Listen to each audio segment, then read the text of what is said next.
ईश्वरपूर नगरपालिकेचे विद्यमान लोकनियुक्त नगराध्यक्ष आनंदराव संभाजी मलगुंडे यांच्यावर अवैध बांधकाम प्रकरणी नगराध्यक्ष पदावरून अपात्र होण्याची नामुष्की ओढावली आहे। यावर नगराध्यक्ष आनंदराव मलगुंडे यांनी आपली भूमिका मांडली आहे। आनंदराव मलगुंडे यांनी जिल्हाधिकाऱ्यांच्या निष्कर्षाला आव्हान देत सर्व आरोप फेटाळून लावलेत। सत्ताधाऱ्यांच्या दबावामुळे जिल्हाधिकाऱ्यांनी अपात्र ठरवल्याचा आरोप मलगुंडे यांनी केलाय। माझ्यावर करण्यात आलेली ही तक्रार राजकीयदृष्ट्या प्रेरित असून मला जाणीवपूर्वक बदनाम करण्यासाठी हा कट रचला जातोय असा आरोपही त्यांनी केला। तसेच या निर्णयाच्या विरोधात दाद मागण्यासाठी 15 दिवसांचा कालावधी मिळाला असून मी या आदेशाच्या विरोधात वरिष्ठ न्यायालयामध्ये अपील दाखल करणार असल्याचे त्यांनी यावेळी सांगितले।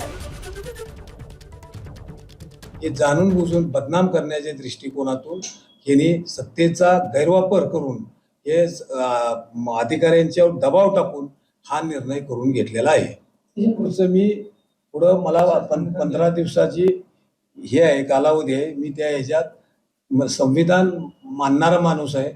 माझा कायद्यावर पूर्ण चांगला विश्वास आहे। मी पुढली लढाई अपील पुढे दाखल करणार आहे।